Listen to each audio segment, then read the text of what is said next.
Hello students, स्वागत है आपका हमारे यूट्यूब चैनल हिंदी हाइकर में। इससे पहले वीडियो में हमने पाठ शुरू किया था मेरे संग की औरतें मेरी, जिसकी लेखिका है मृदुला गर्ग जी। इसमें हमने लेखिका की नानी के जीवन के बारे में पढ़ा और उसकी माँ के बारे में पढ़ा, जिसमें उसकी माँ की शादी के बारे में बताया गया कि उसकी माँ की शादी किन हालातों में हुई। और अब उसकी माँ के जीवन शैली के बारे में हम पढ़ रहे हैं। चलिए आगे बढ़ते हैं। मैंने अपनी दादी से कई बार कहते सुना था, हम हाथी पे हल ना जुतवाया करते, हम पे बैल हैं। बचपन में ही मुझे इस जुमले का भावार्थ समझ में आ गया था, जब देखा था कि हम बच्चों की ममतालू परवरिश के मामले में माँ के सिवा घर के सभी प्राणी मुस्तैद रहते थे। दादी और उनकी जेठानियाँ ही नहीं, खुद मर्दजात पिताजी भी। अब यहाँ लेखिका अपनी दादी के बारे में बता रही है कि उसकी दादी हमेशा ये बात कहती थी कि उनके घर में हाथी पे हल ना जुतवाया करते, हम पे बैल हैं।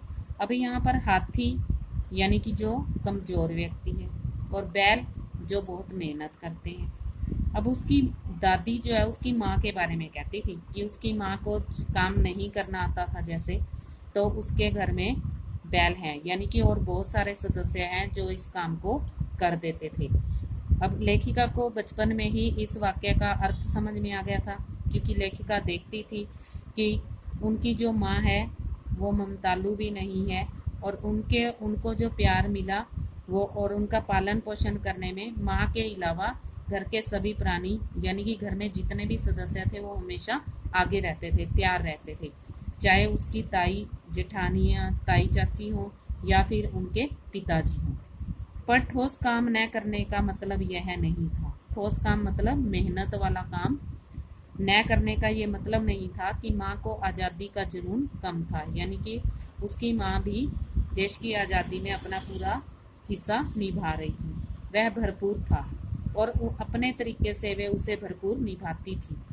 स्पष्ट है कि जब जुनून आज़ादी का हो तो उसे निभाना भी आज़ादी से ही चाहिए, यानी कि उसकी माँ स्वतंत्र विचार रखती थी अपने, जिस तिस से पूछकर, उसके तरीके से नहीं, खुद अपने तरीके से, यानी कि वो अपना काम अपने तरीके से ही करती थी।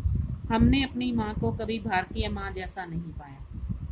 भारतीय माँ से अभिप्राय कि कभी उसकी माँ ने उनके लाड प्यार नहीं किया और न ही उनके लिए खाना बनाती थी वो, और न ही अच्छी पत्नी बहू होने की सीख दी थी। यानी कि उसकी 5-5 लड़कियां थी, फिर भी उन्होंने उनको इन चीज़ों के बारे में कुछ नहीं सिखाया। कुछ अपनी बीमारी के चलते भी वे घर बार नहीं संभाल पाती थी और उसमें ज़्यादा हाथ उनकी अरुचि का था। अरुचि मतलब उनको कोई रुचि नहीं थी काम करने में, उनका ज़्यादा वक्त किताबें पढ़ने में ही बीत जाता था।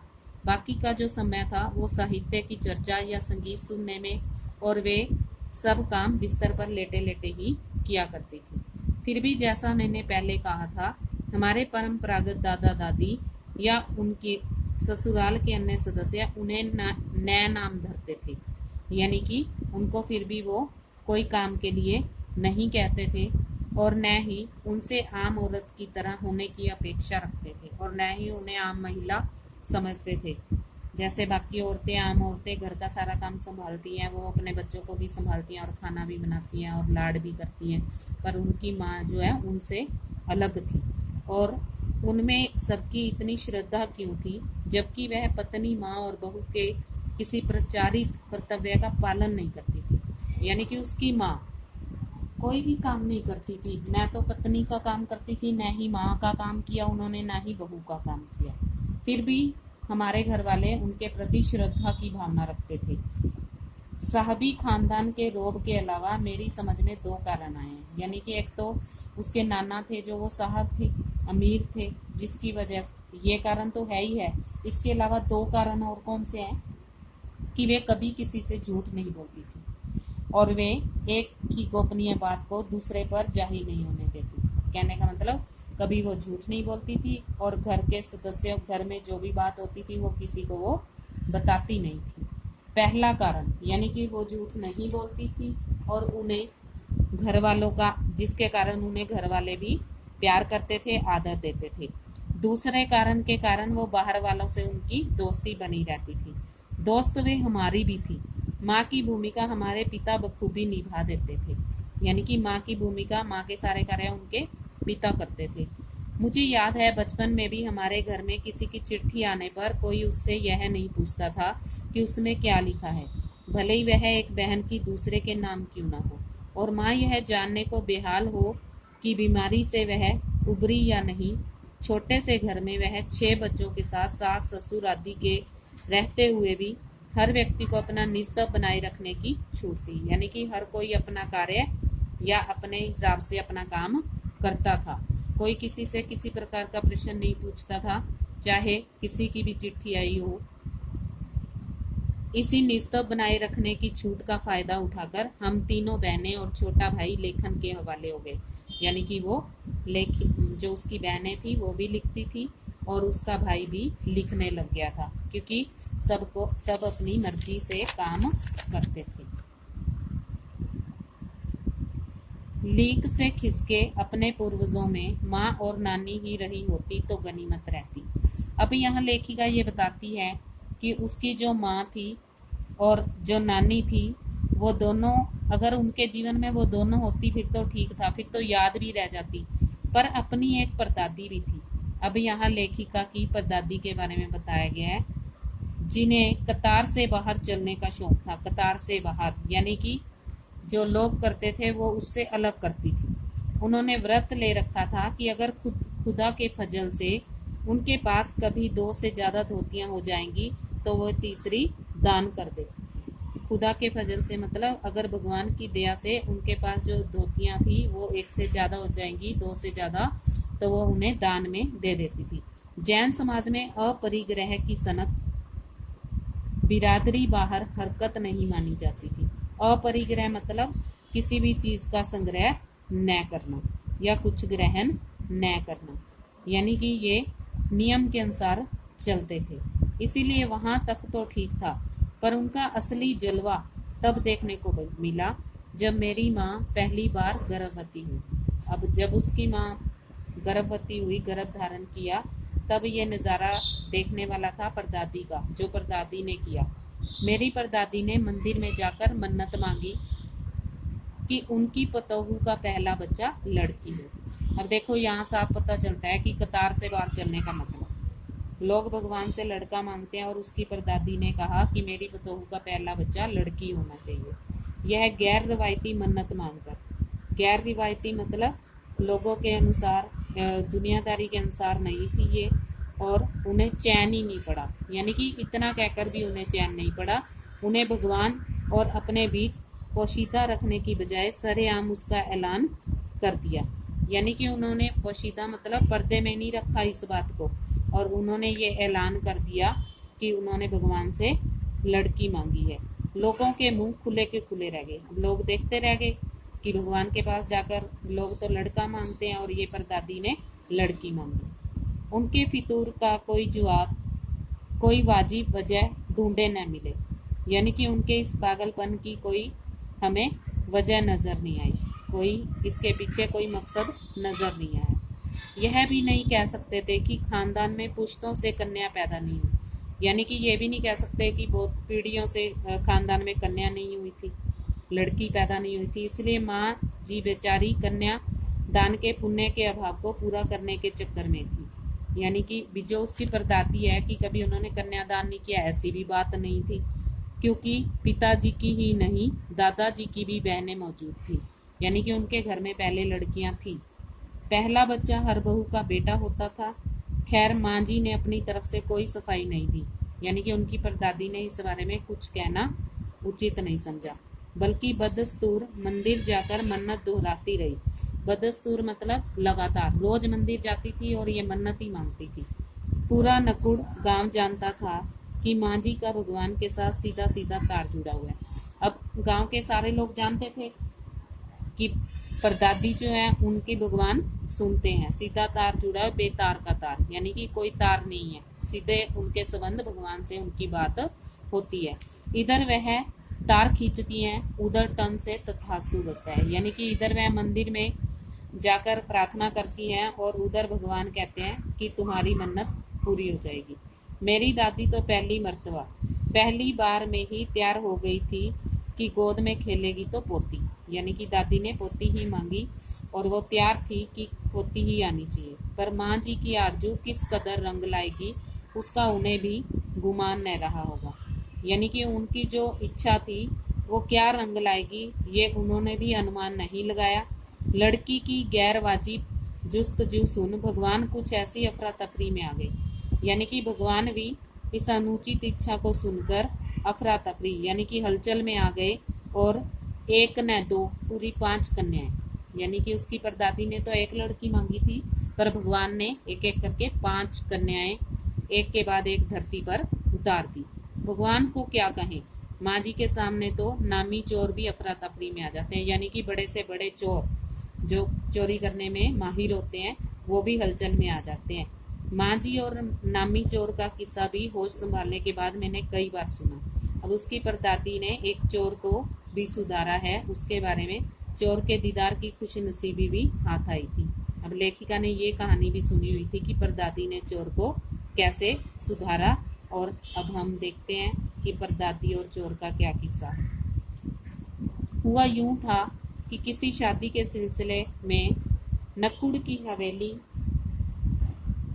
के तमाम मर्द बारात में दूसरे गांव गए हुए थे। अब गांव के लोग दूसरे गांव गए हुए थे, जो मर्द थे जो वहाँ के औरतें सज धज कर रत जगह मना रही थी। रत जगह मतलब रात का उत्सव, रात को बैठकर गीत वगैरह गाना गा रही थी। नाच गाने और ढोलक की थाप, ढोलक की आवाज के शोर में जो नामी चोर था कब सेंध लगाकर हवेली में घुसा, यानी कि चोरी करने के लिए वो हवेली में घुस गया, किसी को भी पता नहीं चला। पर चोर था बदकिस्मत, यानी कि उसकी किस्मत खराब थी। जिस कमरे में घुसा उसमें माँ जी सोई हुई थी, यानी कि उसकी परदादी सोई हुई थी उस कमरे में। औरतों के शोर से बचने को वे अपना कमरा छोड़ दूसरे में जा सोई थी। अब अपना कमरा, परदादी अपने कमरे में नहीं सोई थी क्योंकि वहाँ शोर बहुत ज़्यादा था जो नाच गाने का था, और वो दूसरे कमरे में जाकर सो रही थी। चोर बेचारा तमाम जियोग्राफिया दिमाग में बिठला कर उतरा था। जियोग्राफिया मतलब उसको पता था कि इस घर में कौन सा कमरा कहाँ है, कौन सी चीज़ कहाँ रखी है। सारा नक्शा उसने अपने दिमाग में बनाया हुआ था। पर उसे क्या पता था कि इतनी बड़ी बूढ़ी पुरखिन जगह बदल लेगी। उसे नहीं पता था कि जो बुजुर्ग औरत थी पुरखिन यहाँ वृद्धा औरत के लिए आया है, वो अपनी जगह बदल लेगी। खैर बुढ़ापे की नींद ठहरी चोर के दबे पाँव की आहट से ही खुल गई। अब परदादी की नींद कच्ची थी जो चोर के पैरों की आवाज़ से ही जाग गई। कौन? माँ जी ने इत्मीनान से पूछा, यानी अब परदादी जाग गई हैं और उन्होंने बड़ी तसल्ली से पूछा कि कौन है। जी मैं चोर। चोर ने कहा मैं चोर। युगों से चला आ रहा पारंपरिक असंगत जवाब दिया उसने, वो जवाब दिया जो गलत था। पानी पिला, माँ जी ने कहा। अब यहाँ पर दादी चोर से कह रही है कि मुझे पानी पिला। जी मैं। चोर झिझक कर रह गया, यानी कि वो झिझक कर रह गया जब तक माँ जी बिस्तर के बराबर में टटोल कर देख चुकी थी, यानी कि माँ जी ने अपने बिस्तर के साइड में देख लिया था कि वहाँ पानी रखा है या लोटा खाली है। लोटा खाली था। ऐसा कर, उन्होंने कहा, यह लोटा ले और कुएं से पानी भर कर ला, पर देख कपड़ा कसकर बांधे रखियो और तरीके से छानियो। अब यहाँ चोर भी यहाँ अचरज में पड़ जाता है, हैरानी में पड़ जाता है, क्योंकि चोर ने मुंह पर कपड़ा बांधा होता है और जो परदादी है उसके लोटे पर कपड़ा बंधा होता है। तो परदादी तो उस लोटे वाले कपड़े को कह रही है कि कपड़ा कसकर बांधे रखियो और ध्यान से छानियो। चोर घबरा जाता है और अंधेरे में उन्होंने कैसे जाना कि उसके मुंह पर कपड़ा बंधा है। चोर को लगता है कि इन्होंने मेरा कपड़ा देख लिया और वो घबरा जाता है कि इनको कैसे पता कि मैंने कपड़ा बांधा हुआ है। और कमर में भांग, भगवान ने उनका तार जुड़े होने की खबर उसे थी। अब चोर ये गांव का ही चोर था क्योंकि वो नक्शा जानता था उनके घर का। अब उसने ये बात भी सुनी हुई थी कि दादी के तार सीधे भगवान से जुड़े हुए हैं, क्योंकि वो लड़की वाली बात जो है एक एक करके 5 लड़कियां हुई, तो चोर ने भी सुन रखा था कि इनकी दादी की सीधी बात होती है भगवान से। पर बुढ़िया भांग भी छानती होगी, एकदम यकीन न हुआ। इसी से कुछ हैरान परेशान होता। अब चोर हैरान परेशान है कि दादी को क्या। जल्दी कर भाई, तभी माँ जी ने कहा, बड़ी प्यास लगी है। पर मैं तो चोर हूँ। मारे घबराहट और धर्म संकट के चोर सच कह गया। अब पर दादी चोर से कह रही है कि जल्दी ला पानी, बहुत प्यास लगी है। अब चोर बोल पड़ा कि मैं तो चोर हूँ, क्योंकि वो घबराया हुआ था और इस धर्म संकट में था कि वो यहाँ से बचकर कैसे निकलेगा। हुआ करे, माँ जी ने कहा। अब पर दादी कहती है कि होगा चोर, प्यासे को पानी तो पिला, प्यासी को पानी तो पिला, पर देख मेरा धर्म ने बिगाड़ियो। लोटे के मुंह से कपड़ा मत हटाइयो, हाथ रगड़ कर धो लीजियो और पानी कपड़े से छान कर ही भरियो। अब दादी कहती होगा चोर तू, पर दादी कहती पानी ध्यान से भरियो, साफ हाथ से हाथ धो लियो, कपड़ा भी मत हटाइयो। आप चोर के हाथ का पी लोगी। अब चोर हैरान है और उनसे पूछ रहा है कि आप चोर के हाथों का लाया पानी पी लोगी। कहा ना, रगड़ कर धो ली जो, सब नाच गाने में लगे हैं। तेरे और भगवान के सिवा यहाँ कौन धरा है जो पिलाएगा। अब फिर पर दादी चोर को डरा रही है कि भगवान भी है यहाँ पे और तू है, तू ही पानी पिलाएगा मुझे। भगवान वहीं कहीं उनके बराबर में धरे हैं। सुनकर चोर कुछ ऐसा अकबकाया कि लोटा उठाकर चल दिया। अब चोर घबरा गया और उसे यूं लगा कि भगवान सच में यही है और उसने लोटा उठा लिया। पूरी एहतियात के साथ पानी भर कर लाया, पूरी सावधानी के साथ वो लोटे में पानी भर गया। पहरेदार ने धर दबोचा। अब जब वो पानी भर के ला रहा था तो वो पकड़ा गया। धर दबोचा, उसको पकड़ लिया पहरेदार ने, कुएं पर देख लिया था उसने। तब माँ जी ने लोटे का आधा पानी खुद पिया और बाकी का चोर को पिला दिया और कहा, एक लोटे से पानी पीकर हम माँ बेटे हुए। अब परदादी ने उसको अपना बेटा कह दिया। अब बेटा चाहे तू तो चोरी कर, चाहे खेती कर। अब उसको एक शिक्षा भी दे दी। अब तो तू मेरा बेटा बन गया है, अब चाहे तू चोरी कर ले, चाहे खेती का काम कर ले। बेटा बेचारा किस लायक रह गया होगा। सो रोमांचक धंधा छोड़ खेती से लगा। वो चोरी का काम छोड़कर खेती करने लग गया। सालों साल खेती करता रहा। जब मैंने उसे देखा तो बड़ा भला मानस बूढ़ा लगा, मुझे डरा डरा और हैरान सा। यानी कि वो भला मानस भला मनुष्य लगा, डरा हुआ था और हैरान भी था कि परदादी ने ये क्या कह दिया। अब खानदानी विरासत कहिए या जीवाणुओं का प्रकोप, उन दो सन की बुढ़ियों के बीच मैं अच्छी फंसी। एक तरफ माँ जी के चलते अपने लड़की होने पर कोई हीन भावना मन में नहीं उपजी, दूसरी तरफ नानी के चलते देश की आज़ादी को लेकर नाहक रोमानी ही रही। अब यहाँ लेखिका लड़कियों के बारे में बता रही है कि एक तरफ परदादी थी जो उसने बोलकर लड़की को मांगा और एक तरफ नानी थी जिसने देश से प्यार करने वाले, देश की आज़ादी से प्यार करने वाले से उसकी माँ की शादी करवाई।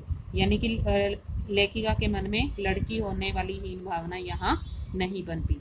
15 अगस्त 1947 को जब देश को आज़ादी मिली, यह कहना चाहिए जब आज़ादी पाने का जश्न मनाया गया, तो दुर्योग से मैं बीमार थी। अब लेखिका अपने बारे में बता रही है कि बुरे संयोग से वो उस दिन बीमार थी। उन दिनों टाइफाइड खासा जानलेवा रोग माना जाता था, इसलिए मेरे तमाम रोने धोने के बावजूद भी मुझे वहाँ नहीं जाने दिया गया। लेखिका को टाइफाइड होने के कारण डॉक्टर ने उसे इंडिया गेट जाकर जश्न में शिरकत करने की इजाज़त नहीं दी, जश्न में शामिल होने की इजाज़त नहीं दी, क्योंकि डॉक्टर अपने नाना के परम मित्र, उनसे ज़्यादा नाना थे। इसीलिए हमारे पिताजी जो बात बात पर सत्ताधारियों से लड़ते फिरते थे, चुप्पी साध गए। मैं बस दूर रोती कलपती रही। यानी कि वो बाहर जाने के लिए रोती रही, पर जो डॉक्टर थे वो उसके नाना के मित्र थे, इसीलिए उसे चुप होना पड़ा। क्या कोई बच्चा इकलौती गुड़िया के टूट जाने पर रोया होगा? मेरी उम्र तब 9 बरस की थी, इतनी छोटी नहीं कि गुड़िया से बहलती और इतनी बड़ी नहीं कि डॉक्टरी तर्क समझती, यानी कि डॉक्टर द्वारा कहे गए शब्दों को वो समझ सकती। तंग आकर पिताजी ने मुझे ब्रदर्स कारामजोव, जो कि एक उपन्यास है जिसके लेखक हैं दास्तोवस्की, किताबें पढ़ने का मुझे मिराक था। उसे बहुत शौक था, उसे ये मानसिक रोग था कि वो पुस्तकें पढ़ती थी। सब कुछ देर बाद मैंने देखा कि पिताजी को छोड़कर घर के बाकी सब प्राणी पलायन कर चुके थे और पिताजी दूसरे कमरे में बैठे अपना हिसाब किताब पढ़ रहे थे। अब घर के सब सदस्य चले गए जश्न को देखने के लिए। पिताजी किताब पढ़ रहे थे तो रोना धोना छोड़कर मैंने भी किताब खोल ली। एक बार शुरू कर लेने पर उसने मुझे इतनी मोहलत नहीं दी कि दोबारा रोना शुरू करूं। यानी कि उसे फुर्सत ही नहीं मिली रोने के बारे में और काम पकड़ूं। उस वक्त ब्रदर्स का राम जो मुझे देने में क्या तुक थी, यानी कि उसका कोई मतलब नहीं था जब वो मेरी समझ में नहीं आया। किताब कितनी समझ में आई वह अब तक नहीं जानती। यानी कि वो 9 साल की थी, उसके पिता ने जो उसको उपन्यास दिया वो उसे तब उस समय कितना समझ आया उसे आज तक नहीं पता चला था, क्योंकि उसके बाद इतनी बार पढ़ी कि सारे पाठ आपस में गंडमंड हो गए। यानी कि आपस में मिश्रण बन गया, मिक्स हो गई। कितना पहली बार में पल्ले पड़ा कितना बाद में, ये कहना उसे मुश्किल है, पर इतना विश्वास के साथ कह सकती है कि उसका एक अध्याय जो बच्चों पर होने वाले अनाचार अत्याचार पर था, यानी कि बच्चों पर जो पापपूर्ण व्यवहार किया जाता था उस पर था। मुझे पहली बार में ही लगभग कंठस्थ हो गया था, यानी कि उसे जुबानी याद हो गया था वो पाठ। उम्र के हर पड़ाव पर वह मेरे साथ रहा, यानी कि उसने उसको अच्छे से समझ लिया था और हर मोड़ पर उसने उसका साथ दिया। लेखन में एक महत्वपूर्ण भाग को प्रभावित करता रहा, जैसे जादू का कालीन, मेरा नाटक नहीं, वह 3 किलो की छोरी जैसी कहानियां, कंठ गुलाब उपन्यास के कई भाग। माँ जी की मन्नत का असर रहा होगा कि मैं ही नहीं मेरी 4 बहनें भी लड़की होने के नाते किसी हीन भावना का शिकार नहीं हुई, क्योंकि पहले ज़माने में लड़कियों को एक समय ऐसा भी था जब बोझ माना जाता था। पर अब जब परदादी ने लड़की मांग कर ली है और नानी ने अपनी लड़की की शादी अपनी मर्जी से करवाई है, तो इस परंपरा के चलते उन्हें भी किसी हीन भावना का शिकार नहीं होना पड़ा। अब यहाँ लेखिका अपनी बहनों और अपने बारे में बता रही है कि पहली लड़की जिसके लिए मन्नत मांगी गई थी, यानी कि परदादी ने मंदिर में जाकर जो मन्नत मांगी थी, वह मैं नहीं मेरी बड़ी बहन मंजुल भगत थी। अब लेखिका की बड़ी बहन का नाम था मंजुल भगत और लेखिका का नाम है मृदुला गर्ग। घर का नाम था रानी, बाहर का मंजुल। उसकी बहन के 2 नाम थे, घर का नाम था रानी और बाहर उसे मंजुल के नाम से जानते थे। लेखिका अवतार हुआ मंजुल भगत, यानी कि जब वो लेखिका के रूप में लिखने लग गई तब उसे मंजुल भगत कहा गया। वैसे उसे घर में मंजुल रानी कहते थे और बाहर मंजुल कहते थे, पर जब वो लेखिका बन गई, लिखने लग गई, तो उसका नाम पड़ गया मंजुल भगत, क्योंकि लिखना शादी के बाद शुरू किया और अपना नाम बदलकर पति का ग्रहण करने में कोई हीन भावना आड़े नहीं आई। क्योंकि जब लड़की की शादी हो जाती है तो ससुराल में जाकर उसका नाम बदल दिया जाता है, वही यहाँ पर दिखाया गया है। इसीलिए पैदाइशी जैन नाम छोड़ भगत बनी। दूसरे नंबर पर मैं थी। घर का नाम उमा, बाहर का मृदुला। घर पे उसे उमा कहते थे और बाहर उसे मृदुला कहते थे। मैंने भी शादी के बाद लिखना शुरू किया तो बतौर लेखिका नाम चला मृदुला गर्ग। मुझे याद है जब हमने लिखना शुरू किया उससे कुछ समय पहले नारीवाद का चलन हुआ था। नारीवाद यानी कि नारी के बारे में, नारी की शक्ति के बारे में। शादी के बाद नाम न बदलने का रिवाज उसी ने चलाया था, यानी कि नारी को जब स्वतंत्रता के अधिकार की बात की गई तो ये परंपरा बदल दी गई कि शादी के बाद नाम न बदलने का रिवाज शुरू कर दिया। मन्नू भंडारी का हवाला देकर हमसे पूछा भी जाता था कि आप लोग इतनी पोंगापंथी घर गुस्सू क्यों हो। पोंगापंथी मीन्स घर में रहने वाली या परंपरा के अनुसार चलने वाली, और घर में ही क्यों रहती हो, नाम क्यों बदला। हमारे पास इसका कोई ढंग का जवाब नहीं होता था, अब भी नहीं है, पर नाम बदलने से अपने व्यक्तित्व का कोई नुकसान होते मैंने नहीं देखा। यानी कि नाम बदलना कोई गलत बात नहीं थी। पूछने को तो पिताजी से लोग यह भी पूछते थे कि 5 बेटियों से आपका मन नहीं भरा जो हर बेटी के 2-2 नाम रख छोड़े हैं। अब यहाँ पिताजी को ये बातें सुननी पड़ती थी कि आपकी 5-5 बेटियां हैं फिर भी आपने 2-2 नाम रखे हुए हैं।